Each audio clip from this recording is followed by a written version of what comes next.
I began seminary in 1981, and one of the first classes that I took was an introduction to ministry, and we had to keep a journal.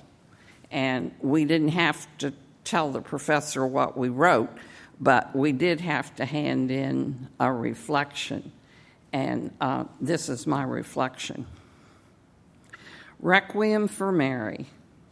A full and vibrant life drawing to a painful close, being stranded in a strange bed in a strange place with strange noises and strange smells. For excitement, sitting up higher in bed to watch the freight trains lumber by. Oh, the reduction, the resounding, redundant reduction.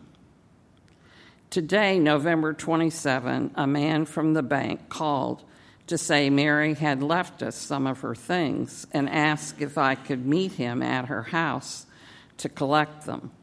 My reaction to keeping a journal parallels this event. I had mixed emotions today, pleased that Mary had remembered us in this way, pained that her death was the precedent for this gift. Things. What do they matter? In and of themselves, perhaps not much, but as reminders, they can become potent symbols that not only recall the past, but give us aid in the present and even propel us into the future. Joshua and his stones, and so on ad infinitum. We need things to express the inexpressible, to hint at the holy, to remember the memorable. The words I scribble in and of themselves may seem of little value, but the discoveries they sometimes reveal show God at work, oftentimes in places I least expect.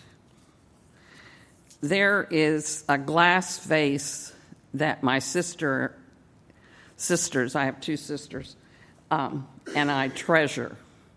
And it's kind of like this shape, and it's clear glass, but it's quite heavy. And it has little glass bubbles in it. And when the light shines through it, it's just stunning. And at certain places where I've lived, if there's been a window where I can put it by, when the sunlight comes through, it just looks like dazzling diamonds. And then at night, it looks like it's filled with stars. So it's just beautiful. And the main reason we treasure it is because it's one of the few things that we have from our mom. I moved the middle of March, and I had been there, I'm not exactly sure how long, and I was sitting at the table, and I have it sitting on a chest under a library lamp, and I looked over there, and I went, where's the vase? And then I thought, well, maybe I stuck it in a cabinet when I moved to be sure that it didn't get jostled and hurt while things were being moved in. So I went to all the cabinets and looked. I went to the cabinets in the bathrooms and looked. I looked in the closet. I even looked in my suitcase and travel bags I had. I could not find it anywhere. And I thought, how on earth did I lose this? And I thought, how am I going to tell Marcia and Nancy that I can't find it? And I thought, well, you better call and tell them. So I did, and of course we were all upset.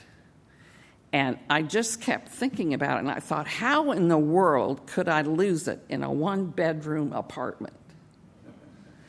And so I called a friend of mine after a couple of weeks, and some of the cabinets I have are pretty tall, and so I also have these boxes that are decorative, and they kind of look like trunks, and they have palm trees on them. And there's a large one, a middle-sized one, and a small one. And I store things in them.